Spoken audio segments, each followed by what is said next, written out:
Good morning and welcome to this morning's keynote address. I'm John Mitchell, IPC's President and CEO. I know it seems yesterday's events will be hard to top, but I assure you that today's agenda will be out of this world. And with today's keynote speaker, Stanton Friedman. For those of you familiar with Stanton, you're familiar with his relentless pursuit of scientific truth.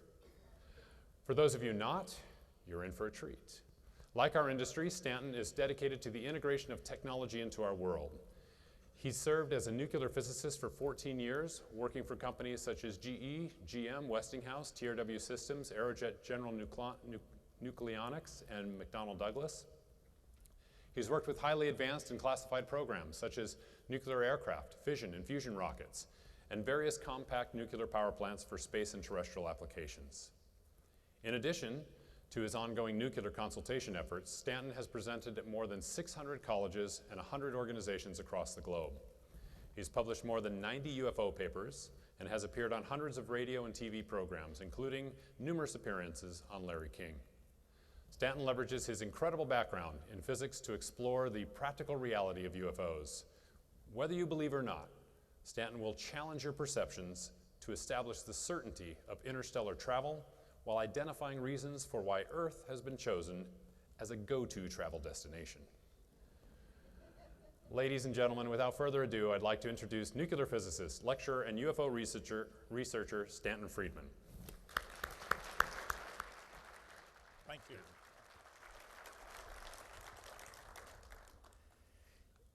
It is indeed a pleasure for me to be here. One of my mantras over the years has been something that is what you guys and gals do. Technological progress comes from doing things differently in an unpredictable way. The future is not an extrapolation of the past. And as I've told some people, when I was talking to some students recently and mentioned that when I started work in industry, I was using a slide rule, none of them knew what it was, which made me feel very old. But progress does come from doing things differently. I was astonished walking around the exhibit to see all the equipment. It wasn't just brochures, high precision equipment from guys who are changing the world. Thanks, I'm glad to see it. Now, I can't tell you everything there is to know that's scientific about flying saucers in 1 hour or 3 hours. There's an enormous amount of information out there. What I can do is show you some exciting things. Because I worked in industry, one of the areas I get challenged about is you can't get here from there. We're always stuck on Earth. Let's listen with radio telescopes. Ain't nobody coming here. Well, they're wrong. SETI really stands for Silly Effort to Investigate, and we'll get that later, S-E-T. All right.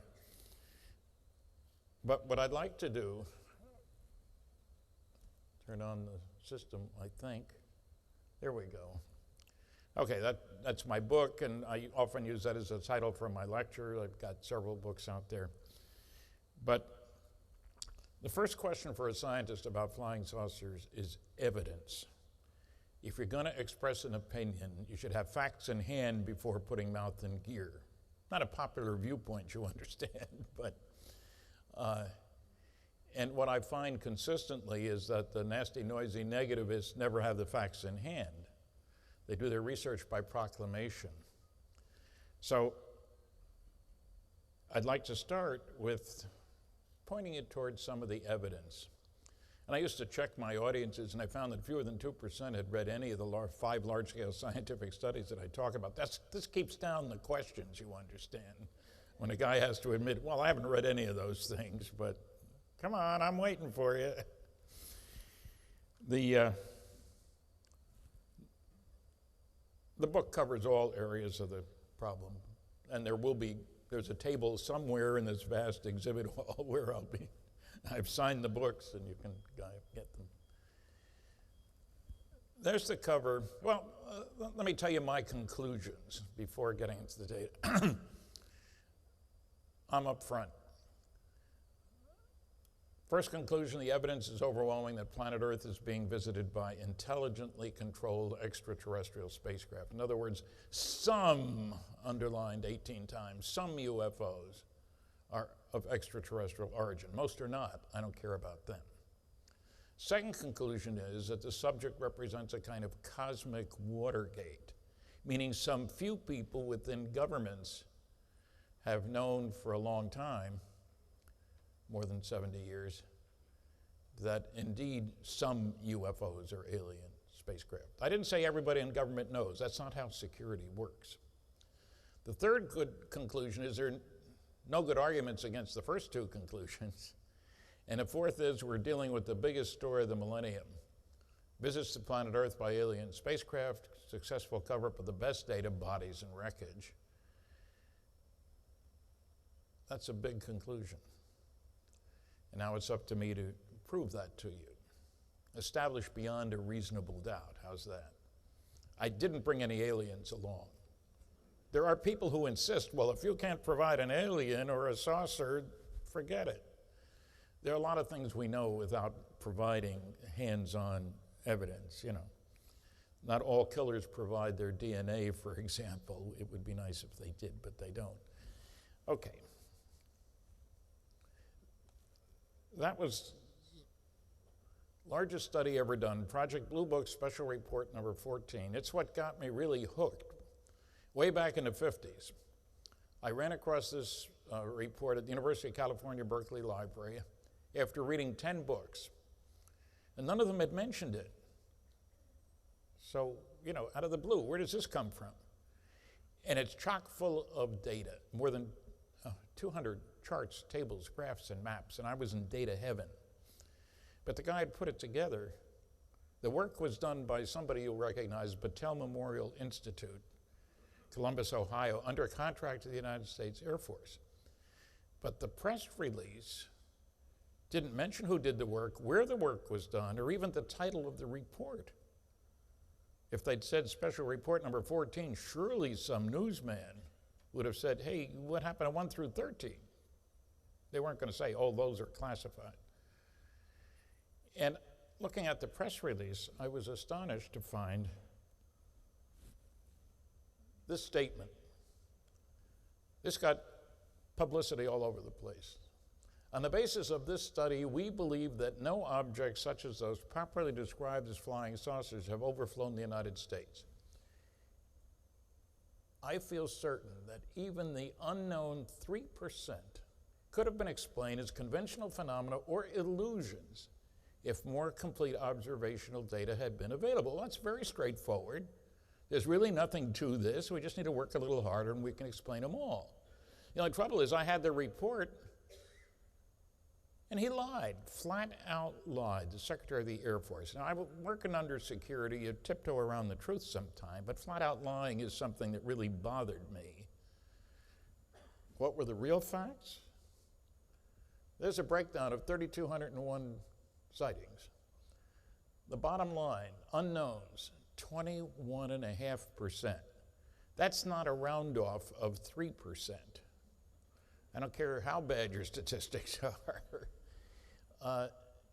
And equally important, notice the next to the last category, insufficient information. By definition, they said, if there wasn't enough data available about a sighting, it could not be listed as an unknown, the only ones we're interested in. Instead, it was listed as insufficient information. But they went beyond that. Here's a breakdown by quality. Of the excellent cases, 35% couldn't be explained. Now, I'm a nuclear guy. If you get 2% of the isotopes that are around that are fissionable, that's a big number. 35% of the best cases could not be explained. Only 18% of the poor cases. I mean, if one landed on the White House lawn, all you need is one, I guess. But so looking at this data and what the government was saying, oh, they did something else. A lot of other things, but they asked an obvious question. They did a chi-square analysis.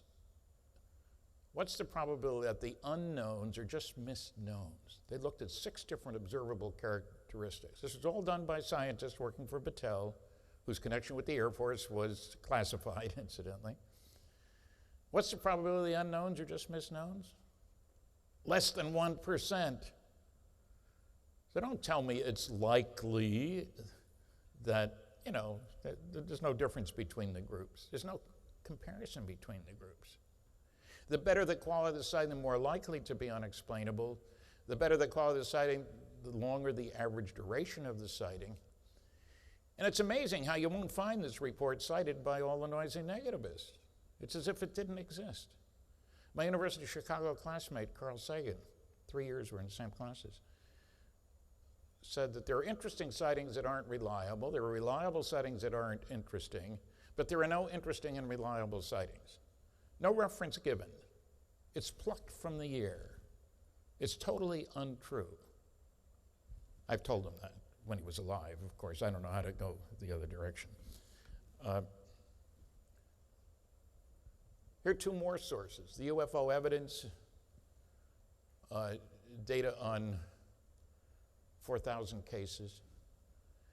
On the right, Congress held hearings way back in 1968. I'm the only one alive who was one of the presenters, which means I'm old, or everybody else was older than I was at the time.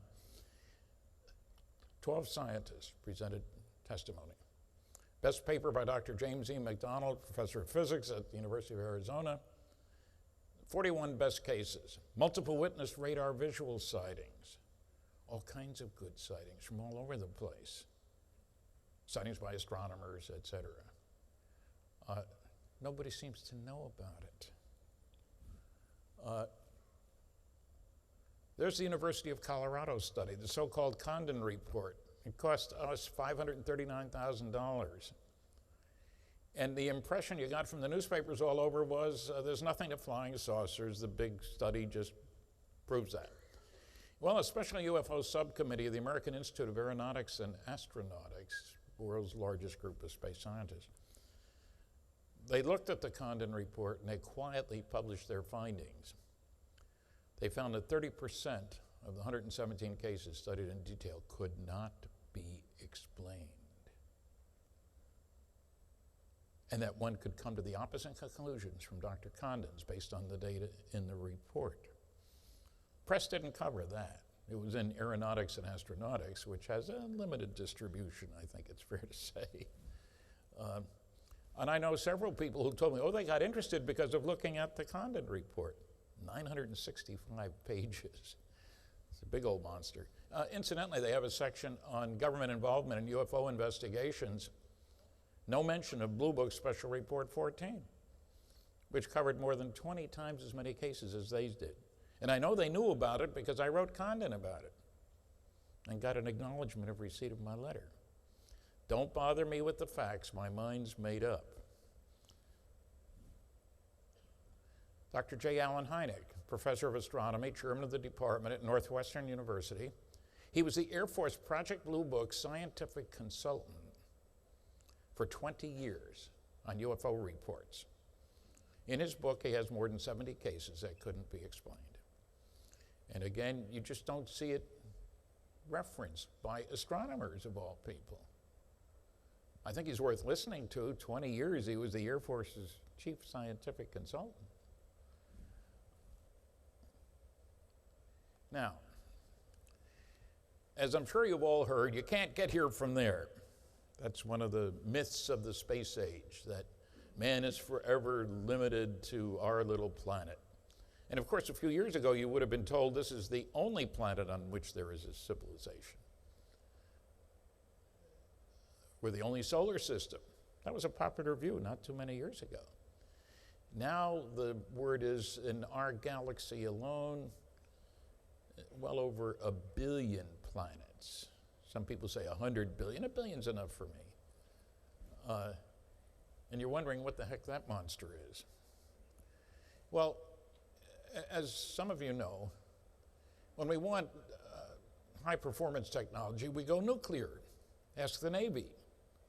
They don't run too many diesel submarines. They're nuclear-powered submarines that can go around the world underwater. In World War II, they could stay under for a day. You need a little air for diesels. It's not for the people, that you can handle, but that was built in 1956 or so. That's a prototype on a railroad track because it becomes radioactive and you don't want to get too close, you want to move it remotely and all that sort of thing. There's a reactor inside that. I worked on that program for 3 years. It was exciting. Kind of nice to be able to fly for thousands of hours without refueling. You replace the crew, but you don't cook them, but you replace them. That was an early model. This is what a flight type model would look like. And how does this thing work? Well, air comes in to the compressors, through the reactor to get heated, and out through the turbine at about 1800, 1900 degrees back then. And this should be able to run for years, which is kind of neat. The program was canceled, of course, like all the other programs I worked on. It wasn't my fault. This is a nuclear ramjet. You'd carried it aloft on a B-52, and you could drop a nuclear weapon on any place on the planet. Once it got cranked, you dropped it, and off it would go. This program was canceled, too. I didn't work on this one, but it was canceled anyway. Then the nuclear rocket program. Now you think, well, a bunch of drawings, anybody, I need to tell you guys that, and gals that there are engineering drawings made for all kinds of things that don't exist. There's a man here to give you some idea of the size of these things. Well, I worked at Westinghouse, Astronuclear Lab, and this is the sort of schematic. Kind of an impressive system. Liquid hydrogen comes in, very cold, goes out through the nozzle at over 4,000 degrees Fahrenheit. And you say, that's science fiction, isn't it? No. There's the Westinghouse system. There's a reactor in the middle there, about this big. Power level for that one, 1,100 megawatts. That's half the power of Hoover Dam, which is just a mite larger. This is the Westinghouse system. There were 3 groups involved: Westinghouse, Los Alamos, and Aerojet General. There's the Phoebus one. That's Los Alamos. Would you believe, less than 8 feet in diameter, the power level was 4,400 megawatts. Twice the power of Hoover Dam. About yay big. This is for an upper stage. This is not a launch vehicle. You put it up on a big Saturn V and light it off up there, and you can triple your payload to Mars. If you were interested in going to Mars, which we don't seem to be terribly interested in doing. Exhaust temperature over 4,000 degrees. This was in the 60s, at the end of the 60s. And I and everybody else I worked with thought we'd have a colony on the moon by the end of the century. We were wrong. We were optimistic. We thought we certainly would have gone to Mars by now. Manned, I mean, womaned, peopled. These are real systems. This is not Friedman's imagination or some Hollywood special effects guy. The testing was done out at the nuclear test site just outside Las Vegas. And Area 51 is over on the other side of those mountains, you know. And those are tanks of liquid hydrogen. And when somebody first talked about doing this, you're going to use liquid hydrogen? What are you, crazy? It's too dangerous.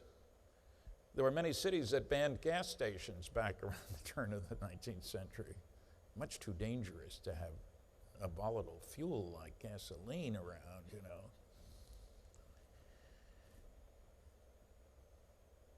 Now, the Navy, Admiral Rickover is an American hero as far as I'm concerned. Some people hated him.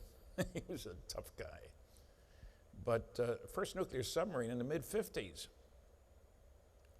And the battleship boys were clamoring, that's not what we want to do. We want to build nuclear-powered battleships. nice thing about a nuclear-powered submarine, it can go and go and go, and nobody knows where it is. So if the Russians attack us and we want to retaliate, they can't get rid of the retaliation system. You know, mutually assured destruction. I wonder what our kids think about a phrase like that, you know. Oh, you can kill me and I can kill you and we're all happy. You know, this is weird. They take periscope leave in nuclear submarines. Go past Hawaii and raise the periscope, you know, and that's how they enjoy themselves. I like that slide. This is a nuclear-powered aircraft carrier. This is real. This is not imaginary. And would you believe it can operate for 18 years without refueling? Saves a lot of gasoline stops and changes all your strategy on the ocean because you can go as fast as you can for as long as you want. You don't have to slow down because you're going to burn up all your fuel. 18 years. That's incredible. There are several of these around. There's not just one. And you notice something else. They carry about 75 small jet-powered aircraft. The interesting thing is the jets can operate for, 2 hours without refueling? So you got a mothership, and you got little guys. And it's the same for the whole UFO thing. And people say to me, Stan, you're the original civilian investigator of the Roswell incident. Do you really think aliens would come from another solar system and crash when they got here? Come on. I say, no, I don't think that. What do you mean? I think there are interstellar vehicles, probably fusion-powered. We'll get to that in a minute. And they carry, it's a different environment between the stars. When you get to the atmosphere, you got to worry about gravity, you got to worry about temperature, pressure, all these sorts of things. So you got a mothership. That aircraft carrier doesn't fly worth a darn. And those little airplanes don't float worth a darn either. You got a mothership and little Earth excursion modules. And we have many reports of huge, strange vehicles. Half a mile to a mile long? That's pretty good size, flying. Somebody said to me the other day, well, don't you think they can be a secret civilization under the ground? I said, why would you need a mothership if you're stuck here? You know, that makes no sense to me. So the next step, of course, from fission is fusion. I hope you all realize that the major source of energy in the galaxy is nuclear fusion. All the stars produce their energy by nuclear fusion. And of course, we use it for something very important. We use it for killing people, H-bombs. Do you realize how fast we went from dumb old chemical bombs, 10-ton blockbusters in 1944, first atomic bomb, that's 10 tons of dynamite energy equivalent, a new unit for measuring these things. So about 15,000 tons for the first A-bomb, 1945. 10 million tons in 1952. One bomb releasing the energy of 10 million tons of TNT. And the Russians set off one, it was 50 million tons of TNT. We're good at killing. And why do I bring that up? Because I worked on a study of nuclear fusion for deep space propulsion back in 1962. If you use the right stuff in the right way, using such equations as these, you can kick particles out the back end of a rocket that have 10 million times as much energy per particle as they can get in a dumb old chemical rocket. If you look up here, don't worry about the helium-3 and deuterium. The important thing here, 18.3 MeV, million electron volts. One fusion reaction. Normal chemical reactions are a few electron volts, 10. This is 18 million. And you produce charged particles which you can direct out the back end. You produce neutrons if you want, but what are you going to do with them? They're going off out in all directions. This is 1962. So we know how to go if you want to spend the dough. That's the slogan of the fusion business, I guess. This is reality. Now you realize we didn't even know there were neutrons until 1932. Didn't know about fission and fusion until 1938. So progress comes from doing things differently in an unpredictable way. And don't tell me we haven't built a fusion power plant. Of course we haven't. You're competing with conventional power plants. We really don't need them. But if you want to go to stars, you better change your thinking a little bit.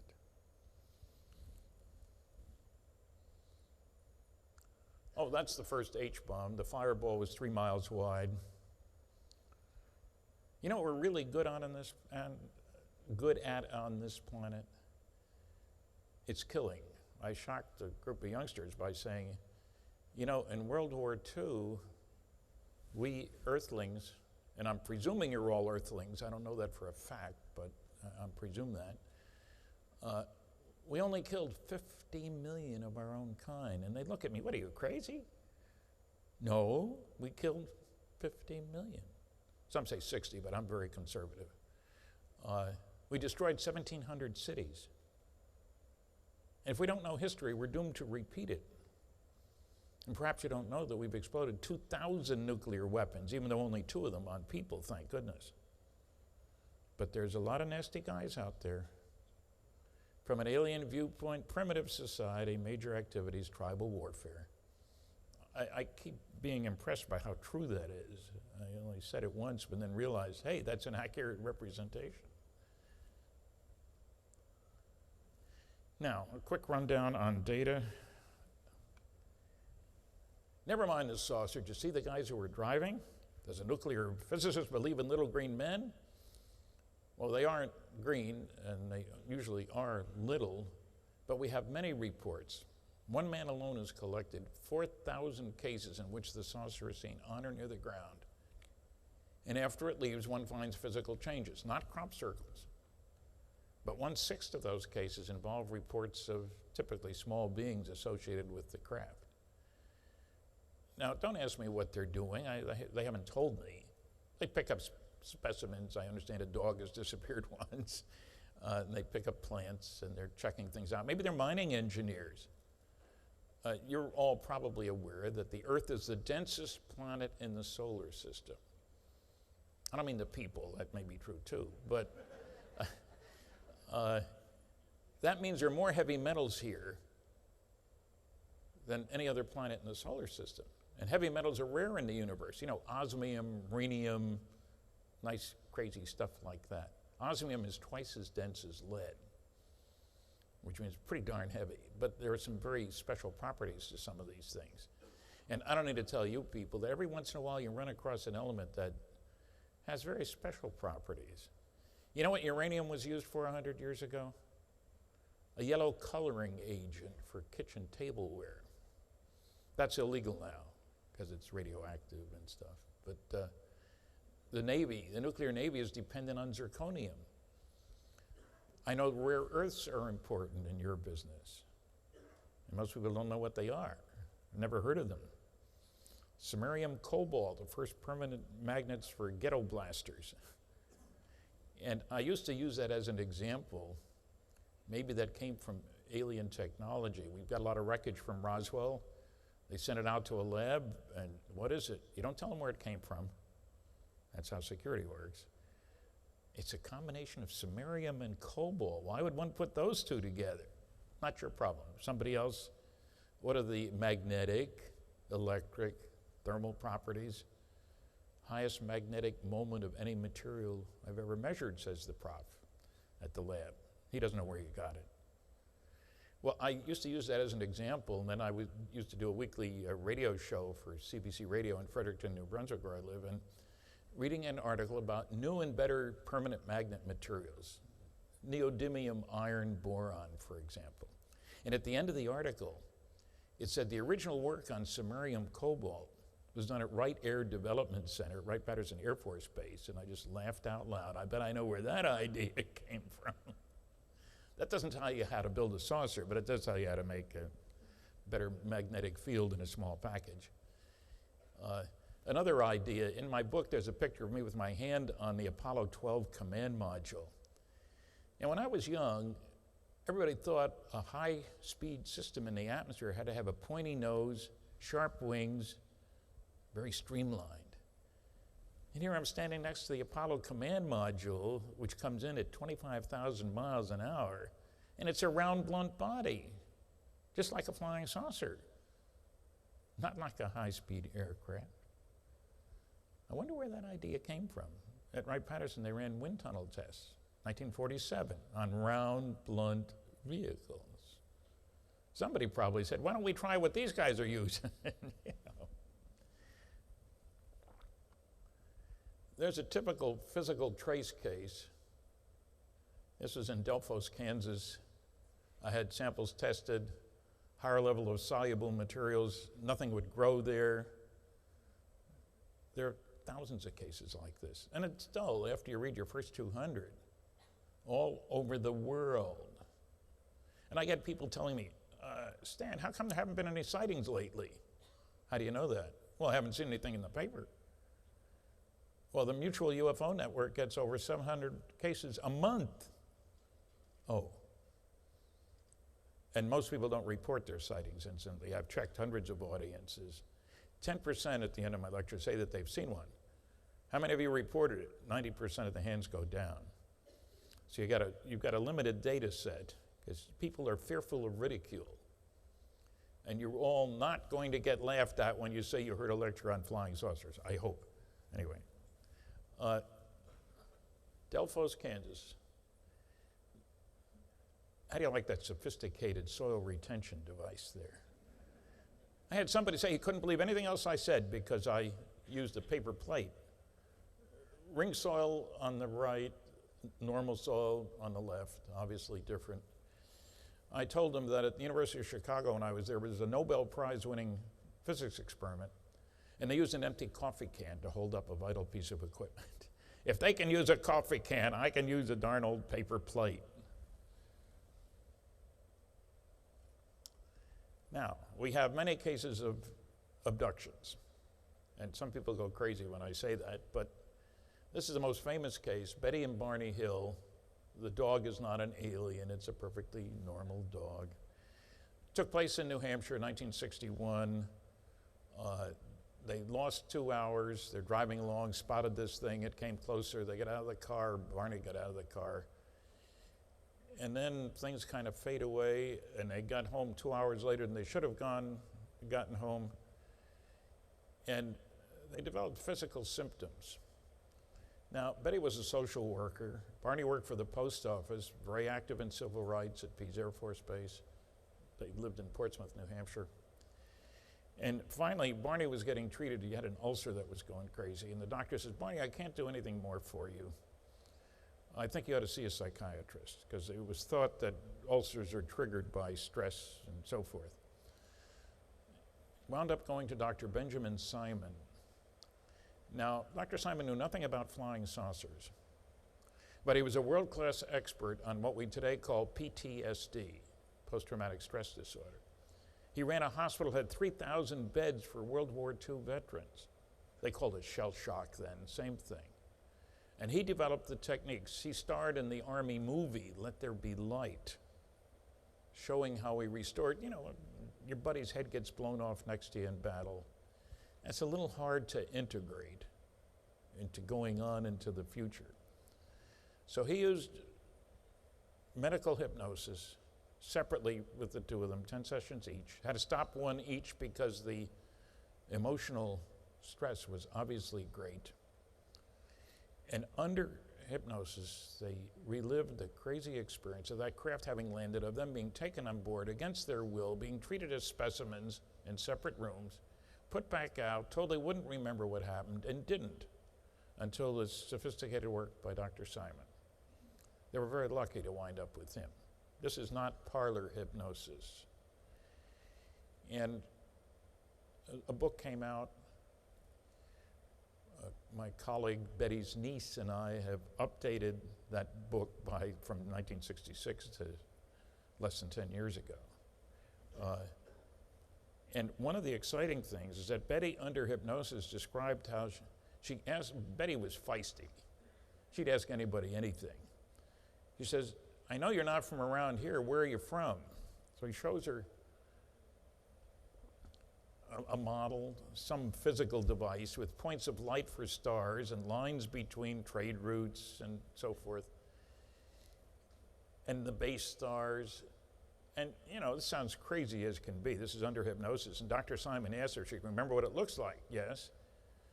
Gives her a post-hypnotic suggestion. Go home, draw it later on, bring it in. She did. It's published in the book. And the only trouble is, what does it mean? Where are those stars? There's no way to know. I mean, there's no guidelines there. A brilliant woman named Marjorie Fish, that's the way I looked a long time ago, as I think you can tell, built more than 25 three-dimensional models of our local galactic neighborhood to see if she could find a 3D pattern that matched the two-dimensional drawing. Did an enormous amount of work. It's described in the book Captured.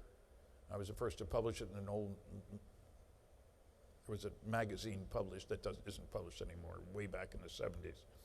The interesting thing is that this is one of her models. Can you imagine how painstaking it is to do that? And she got a pattern that matched exactly and was able to identify the stars. And what's interesting is that the base stars down here, Zeta 1 and Zeta 2 reticuli, don't blame me for the names, constellation of reticulum. You can't see it from here, you gotta go below the equator. What's interesting is that's the closest pair of sun-like stars to each other in our whole local neighborhood. They're only an eighth of a light year apart. That's 30 times closer to each other than the sun is to the next star over. We're out in the boondocks. These guys got next door neighbors. You can see from a planet around one, looking at the other, you can see it all day long. Kind of neat. And there would be more incentive for interstellar travel if you got a next door neighbor than if you're stuck out in the boonies. Very exciting piece of work. And when I hear people talking about they must be intergalactic, I just shake my head. The next Andromeda is 2 million light years away, 39.3 light years away, just down the street, around the corner. And I wish I could tell you you can go outside and you can see it up there tonight, but I can't because you got to go below the equator before you can see it. A very exciting piece of work. Astronomy Magazine published this. Got more response. They published an article at my recommendation about this work. Got more response than anything they'd ever published before. They published a number of letters. They put out this booklet. They sold 10,000 copies in no time, which is far more than they ever sell of anything. And then Carl Sagan, whose name was on there, his lawyer threatened to sue them because his name was on there with all the other contributors. So they made me an offer I couldn't refuse because I had suggested the article in the first place, and I wound up with 18,000 copies in my garage. In California, I moved some of them to New Brunswick, long gone. I wish I had more. But it's an exciting piece of work, and it shows what one woman, brilliant woman Marjorie was, a member of Mensa and so forth, could do just by buckling down. She had to get permission from the head of the astronomy department at Ohio State University to look at the star catalogs. Couldn't take them out. She had to copy out all the numbers by hand. Persistence and brilliance. And she wound up getting a job at Oak Ridge National Laboratory, incidentally. Here's what, she's a sculptress too. This is what the aliens at Betty and Barney saw looked like. Here's our book. There will be copies available wherever it is. Then there's Roswell. A guy who's now in the United States Congress did a television thing. Well, it couldn't have been a big story, that Roswell story. After all, the article only appeared in the local paper. I had sent the producers of the program half a dozen front pages from the Chicago Daily News, from California papers. The Los Angeles Examiner had the original story plus the cover-up story, which happened 4 hours later on the same page, front page. So it was publicized all over the place, but don't bother me with the facts, my mind's made up. 1947, July, I was the first to investigate this case. I was at a television station waiting for a third reporter to interview me, and the station manager, he's looking at his watch. He knows I got other things to do. I'm speaking at LSU that night.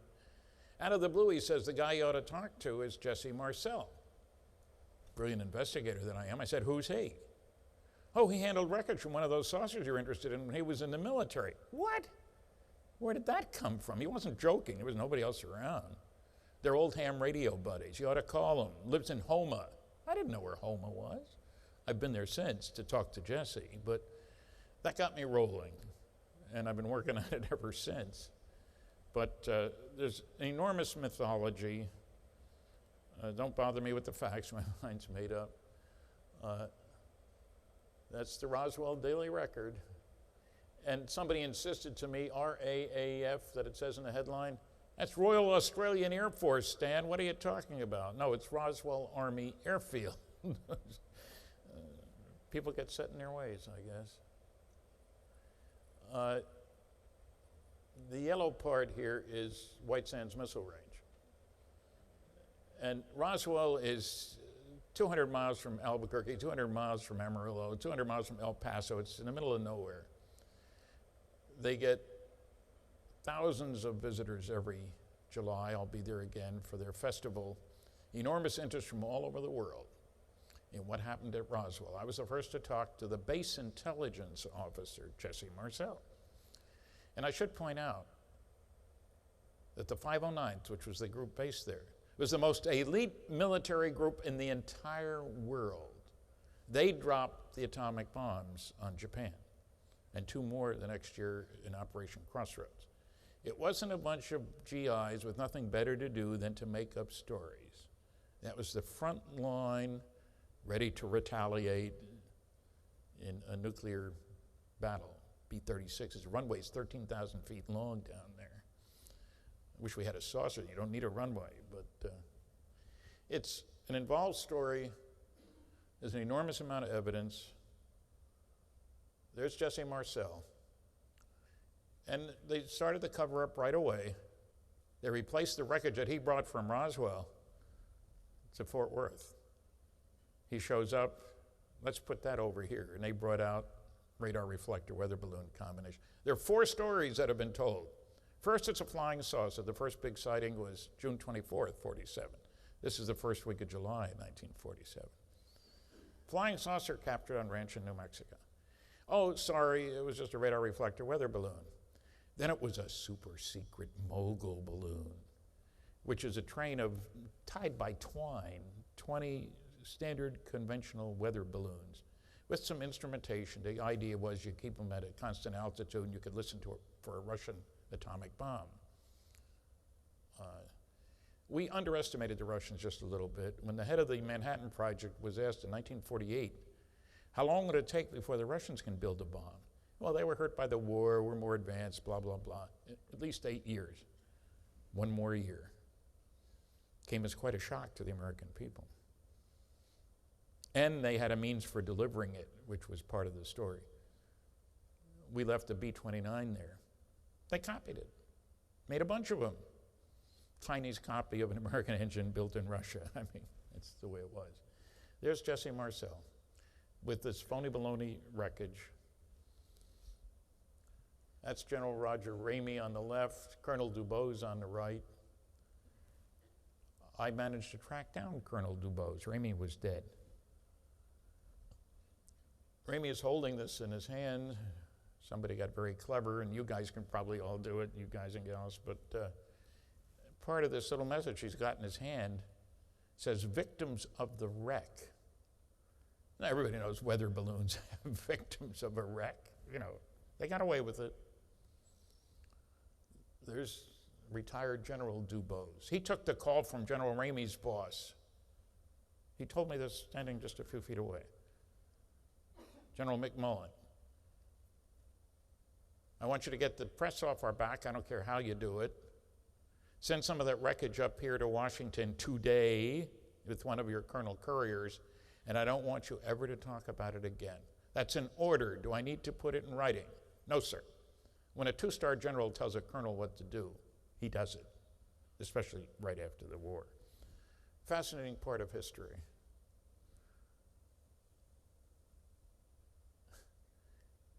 Yeah, the rancher was harassed quite a bit. And he said, if I ever see something like that again, I'm not going to report it.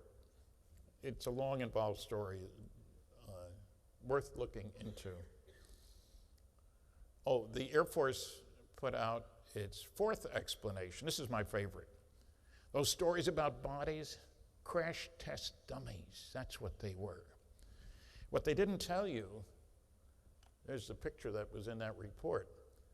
The dummy's in the middle.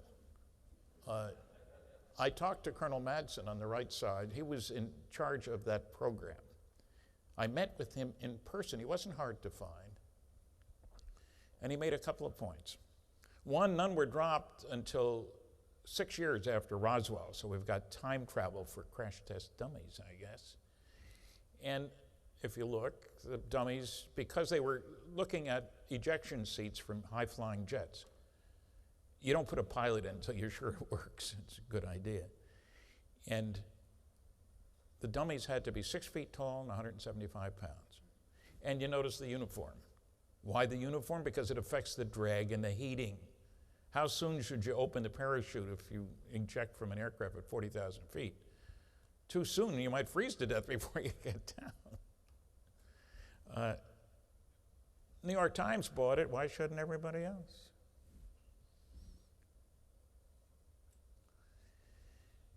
There's a mysterious part of all this story. We got a roll of film in 1984, Top Secret Magic, about Operation Majestic 12, ostensibly established by President Truman in 1947 to deal with flying saucers. 7 pages of a briefing for the President-elect Eisenhower, 1952, when he won the election and before he became president. And they named the people on this group. Some of you will recognize some of these people. James Forrestal was First Secretary of Defense. General Twining, General Vandenberg, they were Chief of Staff of the Air Force, and so forth. There's one name that doesn't belong on here, is the first thought. Third up from the bottom, Dr. Donald Menzel was a Harvard University professor of astronomy. All the other guys had high-level security clearances. You don't need a security clearance to teach astronomy at Harvard. He wrote 3 anti-UFO books and gave numerous presentations. A total debunker. Stan, are you crazy? This is just a joke. I had to get permission from 3 different people to see his papers at Harvard. They were all dead. How convenient. The last one dying just 3 months before we got the roll of film on which this was. And I was totally shocked. I didn't like him while he was alive, but there's communication between him and Jack Kennedy, who was on the board of overseers at Harvard and chose astronomy as his area of interest and got to know Menzel pretty well. He says to Jack, there's one area where I may be able to help you.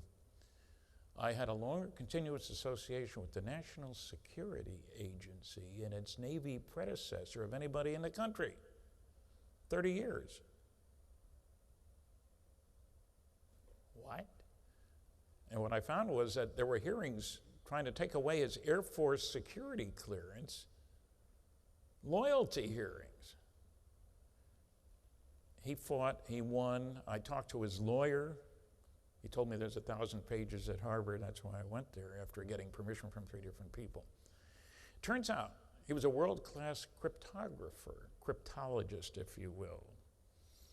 Major contributions. Did classified work for the CIA and for 20 companies. Earned more income from his classified consulting work than from his Harvard professorship. All of this unknown. Special issue of Sky and Telescope at the time of his death. Not one word about his post-World War II highly classified activities. A second edition, the 100th anniversary of his birth, Sky and Telescope. Still no word about all this classified stuff. And there are people say, Stan, he couldn't have led a double life. Let me give you 3 names, Burgess, Philby, and McLean. 3 Russian spies who worked for British intelligence. You got to be careful when you got a double identity like that, as you can imagine. So I'm satisfied that there are 3 genuine documents. There's over 100 phonies. Flood the market with garbage, and everybody will presume it's all garbage. Disinformation was very important in World War II. Very important. So it's been a kick going after this stuff. Here's a memo to Forrestal from Truman setting up this Operation Majestic 12. If any of you know anything about it, I'd like to hear from you. Won't use your name in public. I won't go into all the details because it gets kind of tedious, but there are a whole bunch of things that we didn't know to be true when we got the documents that turned out to be true later. This is a memo from Truman to Forrestal mentioning Dr. Vannevar Bush, who was kind of the science czar during World War II. The only day in an 8-month period when those three met together. Just accident, you know. Threw a dart at a dartboard calendar. I don't believe it for a minute. There's that memo. Oh, here's one that's get kind of a kick. We found a document just mentioning Operation Majestic 12, changing the time of a meeting for General Twining, who was one of the members of the group. And one of the noisiest negativists was a guy named Philip Klass, who debunked everything. Don't bother me with the facts, my mind's made up. And he said about this, maybe you didn't notice that it was done in the large pica type, but the National Security Council, which is briefly mentioned, only used elite type. He had 9 documents to prove that. And he challenged me to find any genuine memos, letters, etc., done in the same size and style type. And he would pay me $100 each, up to a limit of 10, unfortunately. He'd never been to the Eisenhower Library before or after this. I'd spent weeks there. I was going there, picked up 14 documents done in the same size and style type, and he had other conditions. Sent him copies and an invoice for $1,000, and he paid me. He set a limit of 10, unfortunately, or I'd have been wealthy. They had 250,000 pages of National Security Council material. You tell me they were all done with the same typewriter? That's ridiculous. Here's his check. Well, I mean, you got to call somebody's bluff when they make silly charges like that. He got very angry when I published this in a report that I wrote. Threatened to sue me. I said, Phil, you sent me a check. I Xeroxed the check. I took it to the bank. They cashed it. I can do whatever I darn please with the Xerox. He shut up. Here's my book, Top Secret Magic, about that. This is by Jesse Marcel's son, who himself handled wreckage. Died last year, unfortunately. He was a medical doctor. Got called back in to fight in the Middle East. At age 68, flew 225 combat hours in helicopters. Very special guy. I wrote the foreword for the book, I will admit that. There's my book about Roswell. Corona is the name of the small town near where it actually happened, not Roswell, 75 miles away. But there aren't a lot of towns in New Mexico. If any of you have driven by there, you know, the places are few and far between. I've got a few DVDs here, not many. I'll show you some quick pictures. This is Hawaii. There's an enlargement of it.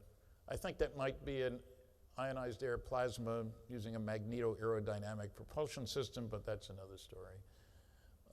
4 pictures taken in Salt Lake City. The Mormon Temple shows up. Here's another, number 5. I think that's an ionized air plasma. I talked to the photographer.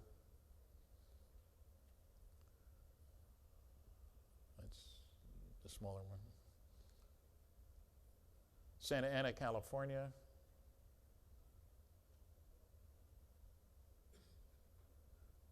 This is a poor copy of this in McMinnville, Oregon. 2 articles in Optical Society Journal about this by Dr. Bruce Maccabee. Genuine pictures.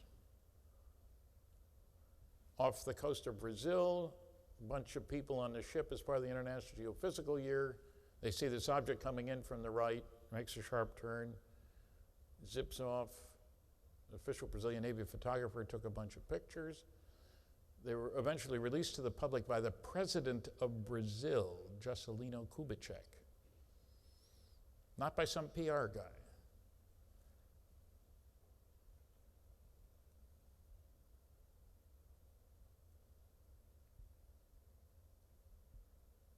These are not digital camera pictures, as you can imagine. Governments can't keep secrets. Dr. Tyson said that the proof that the government can't keep secrets is how much we know about President Clinton's genitalia. A very brilliant remark, you understand.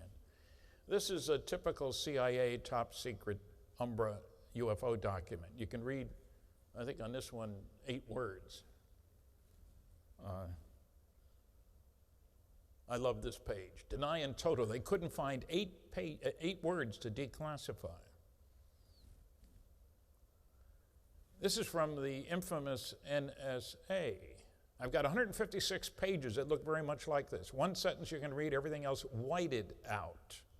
But governments can't keep secrets. We've been trying. These date back to the 80s. And we can't get any more shaken loose. Mr. Snowden didn't publish any good ones either. Everybody now knows NSA means no such agency, never says anything. The total military intelligence budget, according to the Washington Post 2 years ago, was $52.6 billion, with the 3 agencies, the big ones being NSA, CIA, NRO, National Reconnaissance Office. They can keep secrets. This has information about 200 airplanes that had fatal crashes in the early 50s, including 5 pilots who had 100 missions in Korea, come back and crash. And the New York Times used words like disintegrated and disappeared. There's a DVD that's available. Dr. Seth Shostak, we debated on Coast to Coast Radio. He said he Institute. I won 57% of the vote. He won 33%, and 10% said, I don't know. Of course, I read his books. He said he has my book, which I sent him, on his nightstand. He didn't say he read it. Enrico Fermi. People will tell you that, Fermi said there weren't any visitors. That's not what he said. One of the reasons I went to Chicago was Fermi. What he said was, where is everybody? He was famous for asking questions. A Nobel Prize winning, first nuclear chain reaction, et cetera. Brilliant man. He didn't say nobody was coming here. They call it the Fermi paradox. If there's guys out there, so where are they? I don't know where they all are. Some of them are coming here. There's my book. Thanks for listening. Thank you very much.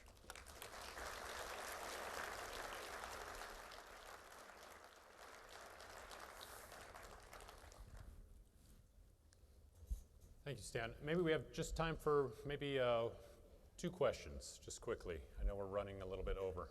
Okay. Anyone? If you raise your hand, we'll have someone with the mic come to you. Questions, questions, questions. There's a question right there. Where's the other one? Got one here as well? Okay. There's one back there. Right here, okay. Who's got the mic? Go ahead, go ahead. Right. I'm curious, have you personally seen any sightings, and can you explain or talk about them? I have never seen what I would consider to be a flying saucer. I've never seen a neutron or a gamma ray either, and I chased them for 14 years. So it would be nice, but I've talked to many. Sightings are common. I'm sure there are people here who have seen one. I don't know if they want to admit it, so I'm not going to put anybody on the spot. Sorry. Is there another question over here? Yeah, in the back here, Tracy, thanks. Yes, thank you. I was really kind of interested to understand it. It certainly appears that there's lots of interesting data from numerous years ago. But what is the current? What is the what? What is the current situation? Well, as I said, the Mutual UFO Network, which publishes a monthly journal, gets about 700 reports a month.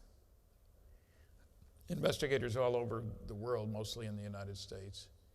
I publish a regular column. They have an annual symposium with written proceedings, papers mostly by people with advanced degrees. And go to my website, www.stantonfriedman.com. It tells you how to reach MUFON. Anybody can join. You can become a field investigator if you pass a test and do all kinds of work. So there's plenty going on. One of the better, there's about a dozen PhD theses. One of them writes about what a lousy job the press has done in covering the subject.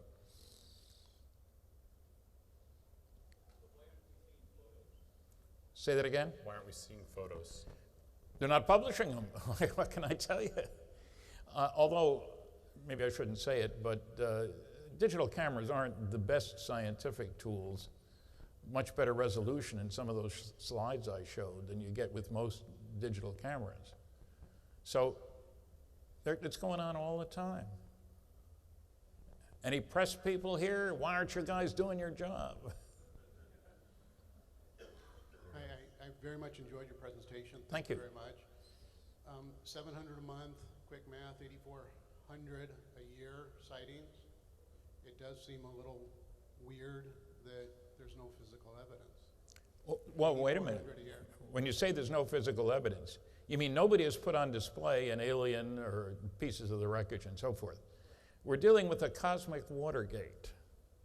There's plenty of evidence around, but remember that the best means for detecting UFOs are owned by the government.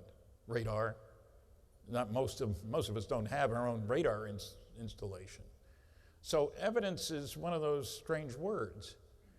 There was an FBI memo from the late 40s saying the Air Force and the Army considered the subject of flying saucers top secret. And as a matter of fact, I thought I had it in here, but I didn't. Let me just quote from a memo by General Carol Bolender. Air Force General was asked in 1969, what should we do about Project Blue Book? Because the Condon report had recommended that it be closed. He had no previous connection with it. He was an engineer on the Lunar Excursion Module. And he wrote a memo, which we didn't get until 10 years later, I think it was accidentally declassified, in which he said, quote, moreover, reports of UFOs which could affect national security are made in accordance with JNAP, Joint Army Navy Air Force Publication 146, or Air Force Manual 55-11, and are not part of the Blue Book system. 2 paragraphs later, if we close Project Blue Book, the public won't have anybody to report sightings to, any official government agency. However, as previously noted, reports which could affect national security would continue to be investigated using the techniques, procedures designed for that purpose. I located General Bolender, and as far as I know, I'm the only one who ever talked to him. Talked to him by phone, and I said, it sounds like there are 2 channels for information. One from the public, rum-dum stuff, and one, say, in the example I used, was saucer goes down the runway at a SAC base where nuclear weapons are stored, which is obviously national security concern. He said yes. No major media group has covered General Bolender's comments. And you can't talk to him, he's dead. That's astonishing because the Air Force since 1969 has been saying there is no national security concern with UFOs. We're not doing anything. More lies. Is there a law against lying? I don't know. Maybe there should be. Maybe some people would say there shouldn't be, but. Very good. Thank you, Stanton. Appreciate your time. Everyone, thank you for attending.